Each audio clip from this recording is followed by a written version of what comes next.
All right, good evening. Back on my channel. Like I said, I never know what to call the channel. Real estate investing tips. So anyway, back three months ago, I made a YouTube that said who said all right. So I have two YouTubes that have nothing to do with real estate, but they're interesting to watch. When I was in Thailand, it says who said don't play with fire. These dudes are out on a beach twirling fire around. It's something you will never ever see in probably the United States. It's amazing. So that's if you go on Thomas Will Hoyt, my YouTube, it'll be listed in there. But if you want to look it up, it says "Who said don't play with fire?" That'll come up, and then there's one right behind it, light show in Samet Island, Thailand. And I mean, it is wild. It is something. Fireworks are nothing compared to this. So anyway, 4 months ago, I didn't realize it took that long for me to get back on here and make a video again. But anyway, 4 months ago, I sold what I called the Barney house because it turned out sort of purplish red. So we used to call it the Barney house. Anyway, and it said my next project is a 34 unit hotel. I have an accepted contract on that. It's been on there for like 3 months. Trying to get my financing together. Stuff hasn't worked. Falling through, house falling through. Couldn't get refinanced for a house I have $104,000 equity in. Running inquiries on my credit, denials on my credit. But anyway, back 10 months ago, I said I have a YouTube video. It's on there if you look it up under me. I'm selling 3 of my 4 houses before the market drops. Well, I didn't make it. The market dropped.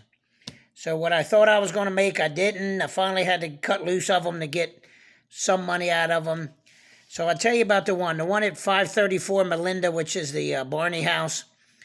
I sold it for $40,000. I had purchased it for $18,000. I did $4,709. Most of the stuff I did myself. I had leftover stuff. I had toilets, sinks. Took a vanity down there.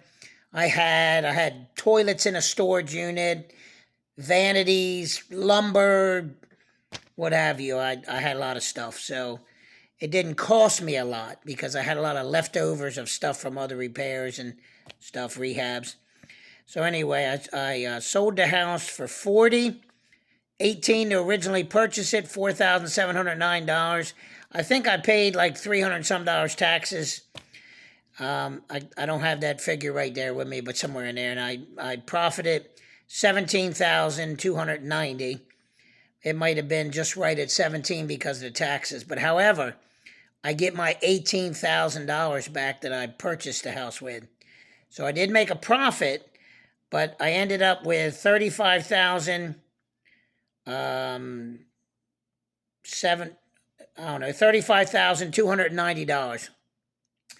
I'm going to try to show you that in a minute. I'm going to look it up in my bank account and show you. I deposited 35,000. And then several months later, 10 months later, I just sold the 9141 Old Wire. It's a brick 4-bedroom rancher, 2 baths. I bought that for my son and I. He actually was half on that, half owner. We each put in 14,000. We bought it for 28,000. We did repair 12,697. I put a new roof on that. We added a second bathroom. Took a garage, converted it into a bedroom, and then rebuilt the laundry room. Replumbed it on half of the house. So we had some money in that. The 12,697. But we did a lot of work. I put the roof on the house myself. So we don't have any labor in that other than like 5 days on a roof. But if you do a lot of your own work, you're going to save pretty much 50% of the repair cost. If you can do that. If you could trade it off for something.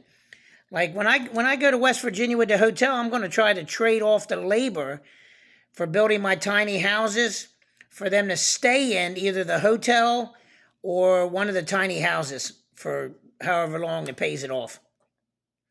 And so I don't have to come out of my pocket with the money. So somebody's looking for a place to stay, we can swap it out and do it that way. So anyway, the old 9141 Old Wire, we sold it for $47,500. My closing was $2,198.93. That brought it to $45,301. The repair was $12,697, and we ended up with $32,603.33. And then we take our purchase money out of that. We each did $14,000, 28. We only made $4,603. But here, check this out. Between the two houses, I made $4,603 and the 17,000 something. We ended up making a 76% profit. One was 11%, the 4,603. The 17,290 was a 76% profit, because I only paid 18,000 for that house, and we put 4 in it. It was 22,000 something. I sold for 40.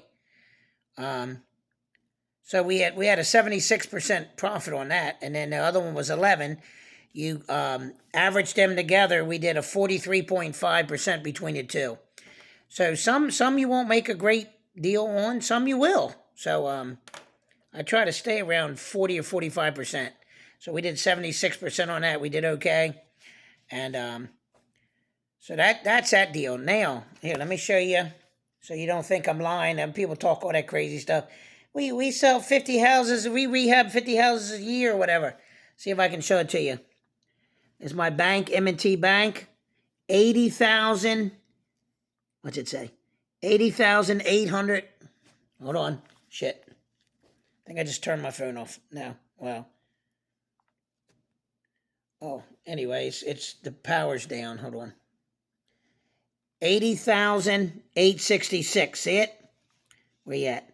80,866. That is my business account. My personal account, 6,000. My screen's cracked. $6,060. Now, I took a picture of my accounts. The one account is exactly the same. I haven't touched my business account. My personal account is now about $3,000. I've spent about $3,000 out of that. I'm going to pull it up real quick if I can, kind of show you where I'm at. Oh, shucks. Let me pull up the bank. Oh, man, I keep hitting the wrong icon. But anyway, log in. And then that way I can show you what I'm telling you is true, because there's a lot of people tell you a lot of stuff. We flip 50 houses a year or not. Yeah, right. Then why are you trying to sell me a course if you're doing that?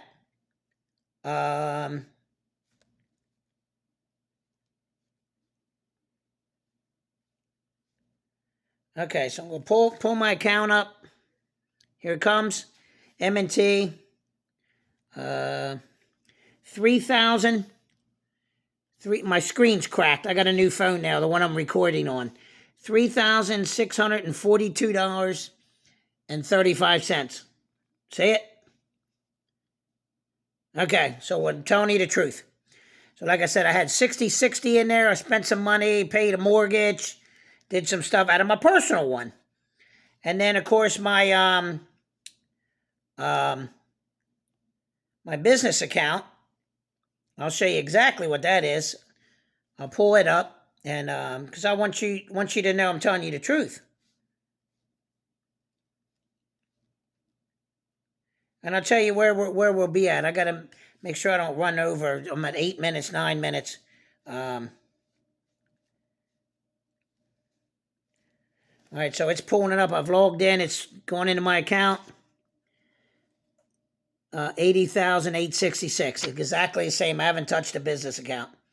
That's today, the 19th of June. So, see? Hi, Thomas, right there. M&T Bank. Okay, so what we did is we deposited $35,000 is what I had in the beginning from the one house, the 534 Melinda. And then I just deposited out of the 9141, the 47.5. We ended up paying taxes and closing, blah, blah, blah. 45,000. So 35 and 45 is the 80, 866. Exactly what I got. Now, I have $100,000, $104,000 in the equity in my house. I can't seem to get it out. My debt's too high, whatever, based on my income, all this shit. So I'm probably going to sell this house as well, because I will own a 34-room hotel in West Virginia, Danville, West Virginia. It's called the Coal River Inn. You can look it up online, Google it. It's operational. They have 34 rooms. They don't have any tiny houses, none of that on there. I'm going to do that. And their restaurant has since closed. Their bar has since closed because they're 84 years old. And I'll tell you the truth on the matter of it. He wanted $1.2 million. I got him to $800,000 because that's all it's worth. I showed him the numbers on how you figure it out, and I know it had a lot of sentimental value to him because he's run it for like the last 40 years. They were school teachers, him and his wife. I don't know if they bought it when they retired. They were still teachers when they were running it. However they did it, so owned it for a long time. They only had 12 rooms, 6 down, 6 up, 12. That's where the veterans are going to stay. I'm going to do 12 rooms for veterans only. That's on one side of the property. On the other side is 22 rooms. Some are 2-story rooms. That's for your overnight people. And then we're adding 13 tiny houses. One will be a two shipping containers with a house built in between, so to say. And see if I can find that for you in my pictures. And I think I can.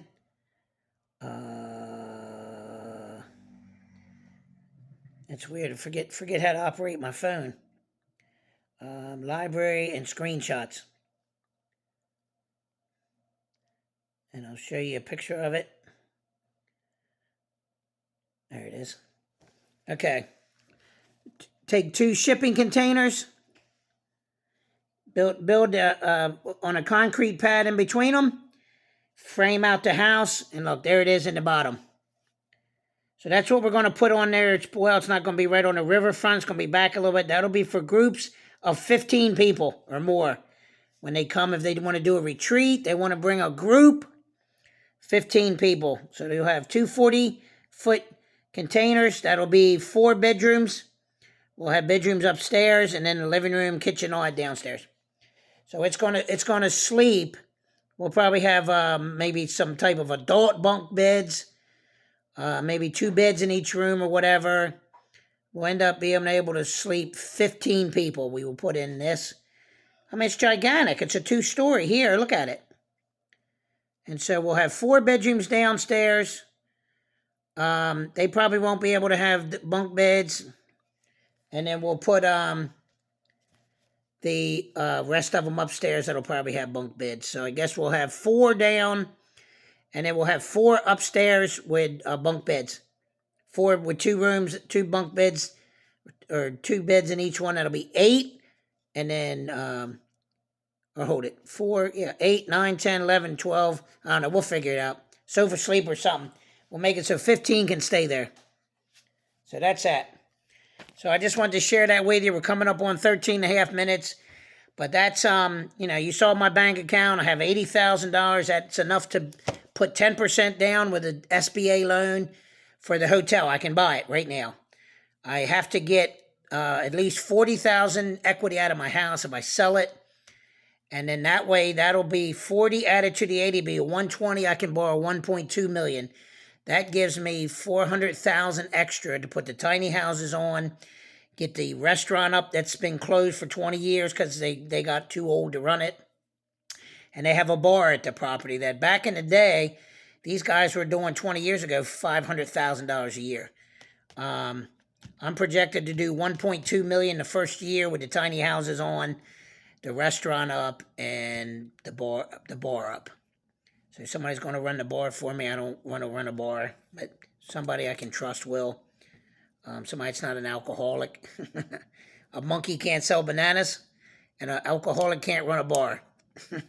So we do know drinking with the clientele. You won, me one. You won, me one. When they buy them for them, they can't drink them on the shift. I mean, you can come back and drink if you want. I'd prefer you not to, and I may start that because it's hard to differentiate when you're working, when you're not working. I'm drinking, I'm not drinking with the customer, blah, blah.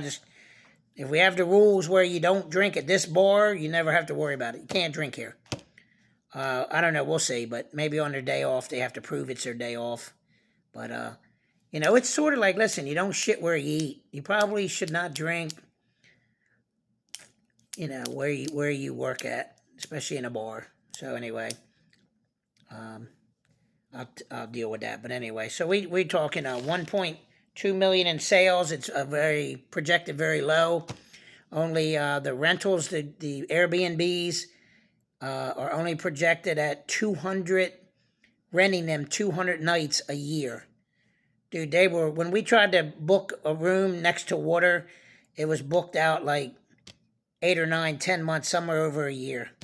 So, we would look for Airbnbs and you would have like 3,000, 4,000, but when you put waterfront, it narrowed it down to like 45. I mean, it ain't but so much water, you ain't got but so many waterfront properties.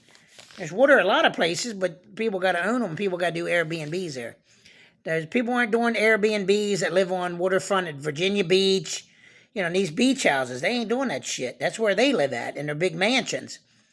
Ocean City, Maryland, they're not doing tiny houses. So you're very limited when you put waterfront property for Airbnb and for tiny houses. So, and so we're going to take advantage of that on the Coal River in Danville, West Virginia. You can look it up, Coal River Inn. We're going to change the name to Coal River Resort. And then I'm going to post some pictures, do some stuff. But that's where we're at right now. We're at $80,000 down payment. That's 10% of $800,000. That's what the hotel cost. I need $40,000 more for $400,000 more for the SBA. So I can put all the tiny houses on, run the electric and water to them, get the restaurant up in the Coal River Inn, and get the rooms ready for the veterans. I got to put a refrigerator and a countertop and a sink and a microwave in each one, the 12 rooms. So that'll be a few thousand. If I don't get the loan in the next couple of weeks, I'm going to buy the hotel by itself, and then I'm going to max all my credit cards out, getting the rooms ready for the veterans. And then we'll take profits from what we make from the rooms, the overnights, which are doing pretty well, doing about $150,000 a year, which is good for considering they're 80-some years old and they're not advertising, they ain't doing anything. They're not promoting anything. I mean, we're going to have car shows and all this stuff and get people there for different events and keep the hotel maxed out as much as we can, the rooms, the occupancy up around 95, 96, even 97%. We're not a national chain. We don't have to leave rooms open. They have different rules for stuff. We don't have to do that. For like VIP members, not, hey, make reservations. If you want a room, make a reservation. If not, somebody else will. So that's how it comes. First come, first serve. Everybody's on equal ground here. We don't care what you think you are. Everybody's a VIP. So we ain't going to be treating people different than somebody else. Your money's green like that man's money's green. And that's how it goes. So anyway, I'm going to cut this off. It's 18 and a half minutes. And then the next week or two, I'll know about my financing. I'll post it. And then, hey, I got this much. There's $80,000 for that. I got 40, 50, whatever. I got the house for sale. It's sold, blah, blah, blah. Somebody can take over, assume my loan, give me $50,000, assume my loan. I have a 3.125 interest rate right now. Very, very appealing to people because the lowest I can get on a refinance is 6%. So for less than half of the percentage rate, you can buy my house for $50,000. If you were going to put a down payment on a house and you had that, that would be the way to go for a 27-year mortgage. I'm 3 or 4, 26-year mortgage. So that's a deal.